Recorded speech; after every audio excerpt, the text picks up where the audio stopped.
Hi, this is the Seek and Prosper interview series. My name is Nathan Hunt. Today I'm talking with Roman Kramarchuk, who is the head of energy scenarios, policy, and technology analytics at S&P Global Commodity Insights. Our topic is going to be hydrogen's role in the energy transition. And Roman, I'm really excited about this conversation because I find hydrogen fascinating, and I am hoping that we are going to convince some people today that hydrogen is as interesting as I think it is. I think hydrogen is immensely fascinating. If you think about what fuels the universe, it's hydrogen. Now, in our day-to-day lives, we haven't yet figured out how to directly use hydrogen and fuel us the same way the universe fuels itself, but we do think there's a path forward in this space. What are the advantages of hydrogen that make it so compelling for the energy transition? I mean, when we think about the energy transition, one of the key directions of the energy transition is decarbonization. And if you think about what we're burning right now, they're hydrocarbons, right? So it's some combination of hydrogen and carbon. And when you burn carbon, you get C plus O2, which is CO2. The beauty of just burning hydrogen is you have H2, and then you burn it and you get H2O, which, in a world where we're trying to limit CO2 emissions, we're trying to limit greenhouse gases, it's really a case of burning hydrogen is the byproduct is water with no greenhouse gases involved. The challenge has become, how do you actually get hydrogen in that sort of pure state that you need to burn it in? Among some of the other advantages, hydrogen is also a very dense fuel. So per unit of weight, it has a lot of energy. So it's yet another advantage it has. But once again, we get to the issue of how do we get that hydrogen in the first place? There are these different forms of hydrogen that we talk about a lot, and they tend to be color-coded. There's green hydrogen and blue hydrogen. I think there's like a gray hydrogen out there. There's purple, there's yellow, there's a rainbow of hydrogen. So let us taste the rainbow of hydrogen. What are these colors designating? The colors are designating how that hydrogen is produced and what initial molecule does the hydrogen come from. And I'll start with probably the most common in the current world, which is conventional gray hydrogen. And it's gray because it is conventional. It emits a lot of CO2. Actually, hydrogen is not new. One of the things to remember is hydrogen is actually very much an incumbent industry. It's used in the refining processes. It's used to help create a slew of different petroleum products. It's used in ammonia and producing fertilizers, ammonia, and petrochemicals. So it's not as if this is some new industry. It's been around for a while. It's used in refining. And right now, because the vast majority of the hydrogen is produced from natural gas, what you have is the methane molecule splitting off, and you have the CO2 being emitted into the atmosphere. So that's your conventional gray hydrogen. You can have brown hydrogen, which is essentially taking coal and using that as your feedstock for creating hydrogen. So that is an even dirtier form of hydrogen. So none of these are part of the energy transition solution that we're talking about. Because you can use various hydrocarbons to produce that hydrogen.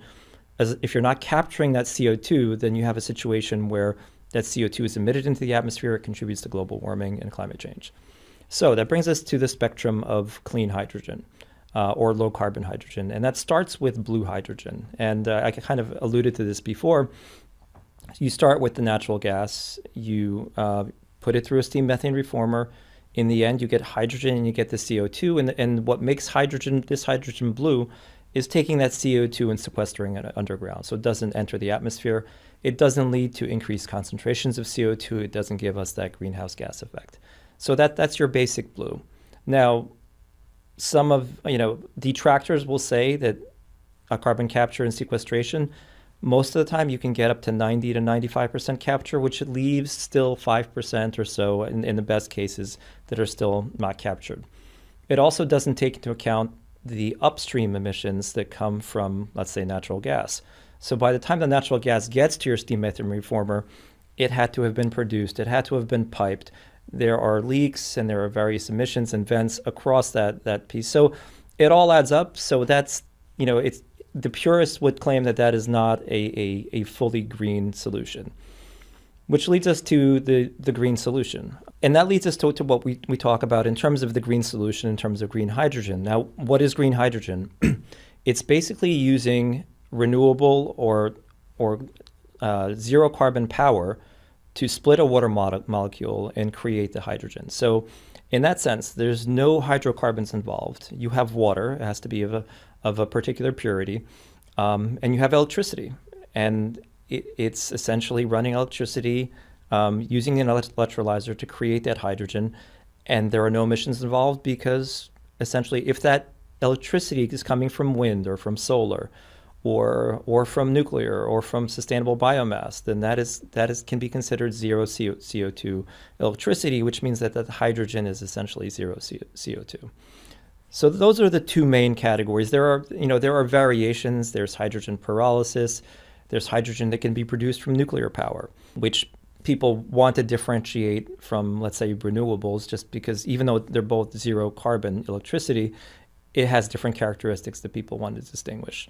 And there's other flavors as well, but primarily when people talk about the main categories of low carbon hydrogen, we're talking about the green hydrogen that's produced from renewable power or low carbon power that results in hydrogen and coming from the water, or you have the blue hydrogen coming essentially from methane and having the CO2 pumped and stored underground. I have heard before that hydrogen in some ways has more promise as a store of energy than as a source of energy in terms of the energy transition. What does that mean, and would you agree with that statement? I think it's an interesting concept, and hydrogen certainly has value as a store. But if you think about what hydrogen would be asked to do is historically, we've seen decarbonization, and we've seen decarbonization over the last 5, 10, years. And we've seen decarbonization in sectors like power, where we've seen wind and solar certainly are stepping up. Coal is being retired, carbon is being reduced there. We're seeing electric vehicles essentially replace the internal combustion engine for gasoline for cars. In those cases, electricity is your carrier. And that electricity, if it is low carbon, it actually means that carbon is not being emitted. When we start going down to not 10% reductions of CO2, not 20% reductions, once we start talking 2-degree scenarios of climate change, once we start talking about net zero scenarios, you really have to start decarbonizing sectors that are a lot harder to decarbonize. So those are sectors where electrification may not be working as well. And where I'm going with this, what makes electrification a challenge? It's particularly if you rely on renewables, it's the storage issue. The sun doesn't necessarily shine when you need the power. The wind doesn't necessarily blow when you need the power. You may have seasonal patterns where there's long periods of time where you'll have either low insolation or low wind speed. So what you really need is you need a carrier for energy that you can use when you need it. And you need what we would call dispatchable clean energy. We can get clean energy, we can get zero carbon energy, but we can get it when we need it and when we want it. And if you think about how hydrogen can interact with renewables, there could be a time where you have much more solar than your grid needs. And we have these situations in California where we see curtailment of wind and solar. It's actually, this power is being produced, it is not being used because there's no more room for it on the system. And batteries can store a certain amount of energy, of electricity, but these tend to be shorter duration. If you're talking about 2 hours or 4 hours or 6 hours, batteries are perfectly fine solutions. When you start talking about longer duration storage and you need dispatchable clean energy, this is where hydrogen can play a role. This is where hydrogen can be created when you have that surplus solar that's being essentially thrown away. And you can have hydrogen being created through electrolysis when the wind is blowing very slowly and demand just isn't there. So this is a way to solve a number of problems. It's a way to solve some of the curtailment issues, but it's also a way to build up that store of dispatchable clean energy that can then be utilized during that season where the sun isn't shining as well or where the wind isn't blowing. So what then is holding hydrogen back? Is it technology? Is it cost? Is it infrastructure? Why isn't everything hydrogen now? I think you've touched upon three of the very big reasons. And, if you think about the early stages of any major transition, it's exactly those things you just mentioned. It's the infrastructure, it's the cost, it's the lack of policy support. Cost is certainly an issue. I think I mentioned earlier, the first thing about hydrogen is what you're doing is you're using energy to create a new form of energy, and there's an inherent efficiency loss there. So you're already kind of downgrading the amount of energy you're using because you had to use energy to create a new form of energy. You also need the equipment to make those changes. So in the case of blue hydrogen, you need a steam methane reformer. You also need carbon capture sequestration equipment and a local site that actually is, if it's a depleted oil field or a salt cavern, there's got to be somewhere to put that CO2. This all costs money. And when you're talking about green hydrogen, you're talking about electrolyzers, which are essentially the equipment that takes the electricity and the water and essentially splits the water and creates the hydrogen. Now, those are expensive. At this point, they're expensive, and they actually, costs are coming down, just like we've seen in terms of cost curves of solar, in terms of cost curves around batteries. All these things, as they scale up, as we learn by doing, these costs are going to come down. The other factor so first of all, it's the cost of that equipment, which as we start making more electrolyzers, as we start having more green hydrogen, those costs will come down. But there is still the basic problem of underlying feedstock cost, because as I mentioned, to create blue hydrogen, you need natural gas. So how much does that natural gas cost? And if you're destroying some of that natural gas to create the hydrogen, then you have to be able to make up that difference.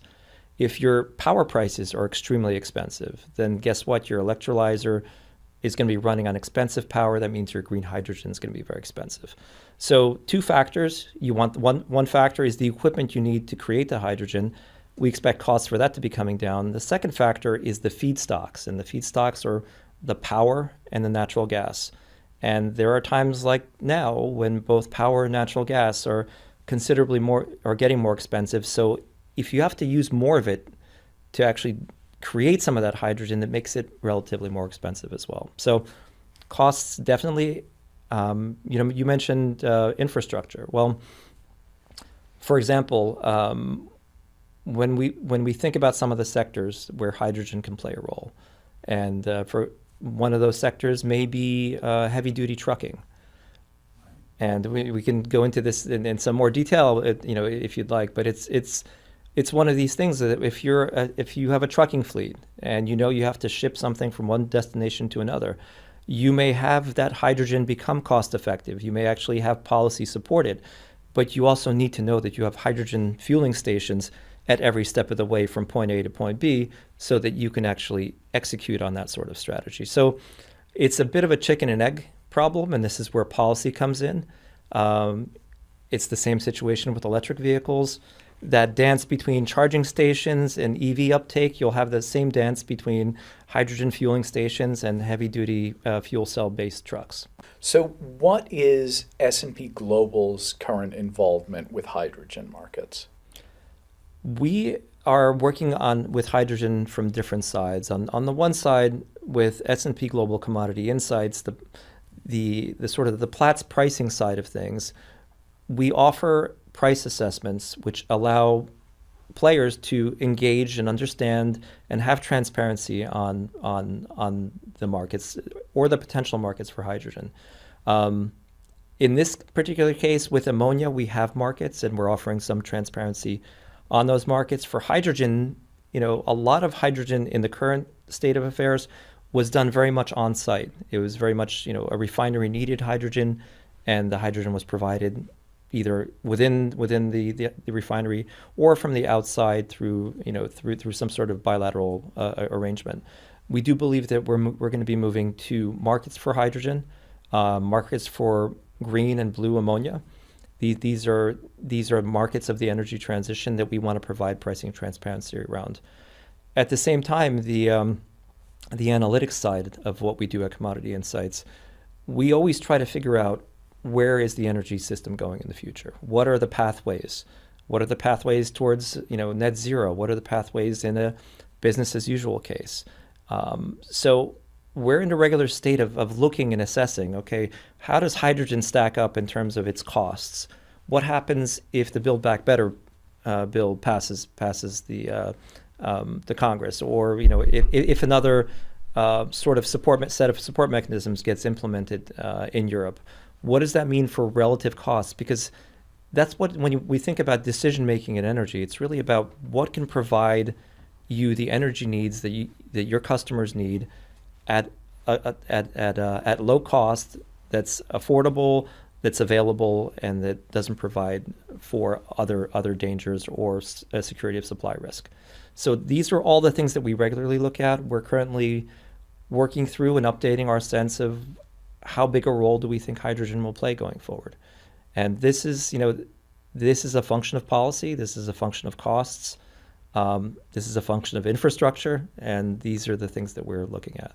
At what point do you think hydrogen enters the mainstream? Not a majority of energy source, but a significant energy source. Are we talking about 3 years, 5 years, 7 years, more? We can use a crystal ball, but we can also use our hydrogen asset database, for example. Okay. And what we do there is we track essentially all of the announcements for new hydrogen projects. We characterize them by technology. We characterize them by location, by size, by expectation of online date. And what we've found is that our database of projects has gone from less than 1 million tons of hydrogen production to the ranges of 25 to 30 million tons of hydrogen. Now, if we consider the current hydrogen market, which is pretty big, serving all refineries and ammonia plants being in the 75 to 80 million ton range, in the span of 2 years, we've seen announcements for getting close to a third of that amount. So we're seeing this grow. We continue to expect to see it grow. A lot of these projects are going in different sectors, but we do also see particular sectors. When they turn on the hydrogen switch, it'll be a big deal. And one of those sectors is, for example, the steel sector. It's one where when experts think about what are really hard things to decarbonize, I mentioned before, power sector, okay, they've figured out how to do that. There's obviously some issues with storage. Automobiles, yeah, we do believe that electrification of personal transport is going to happen. Harder is to figure out how do you decarbonize, let's say, steel, an integrated steel facility, and where you have coking coal, where you have fuel needs, where you have reduction needs for the iron. These are very carbon intensive processes. So the bang for the buck on the hydrogen there in terms of CO2 is very big. And European steel makers are currently at the forefront exploring this. So that's the one piece of it. The other piece of it is if you think about some of the pressures on oil and gas. And we know oil and gas, we believe oil and gas will be with us for a while. We're not in a world where all of a sudden oil and gas use will stop. So the question is, how will that oil and gas be used? How will the oil be turned into petroleum products? So what we're seeing is a lot of the oil companies are looking at ways to clean up their own processes. And for example, any refineries, we talked about how refining was one of the core incumbent industries for hydrogen. Well, one way to clean up that refining process is to use green hydrogen or blue hydrogen for the refining process. So, there is the ambition of moving into steel, someplace where you're penetrating a new sector. But another set of real important gains for hydrogen may be not new sectors, but replacing the dirty hydrogen in the existing sectors. And then the third piece of it, and these are all happening at the same time, which is what makes this so fascinating, is that hydrogen can be blended into natural gas grids to varying degrees. There's various operators are testing various blend levels. So if you think about all the natural gas that's being sold, once you start blending 1, 2, 3, 5, 10%, depending on the type of gas pipeline network there is, this is kind of an easy way to start blending hydrogen in, driving up the production level. And in terms of and it doesn't, depending on the use case, it doesn't have to necessitate a full replacement of your downstream equipment. So you can actually burn a small mixes of hydrogen together with natural gas. And this is a way to start seeing uptake in a very real way. So a little bit of blending, a little bit of steel, a little bit of incumbent hydrogen. I think all these things can move. So, Roman, we're going to have to leave it there for today, but thank you so much for joining me today. Exciting to talk about one of the key elements of our universe and how we can use it. And thanks to all of you for joining us on this Seek and Prosper interview series.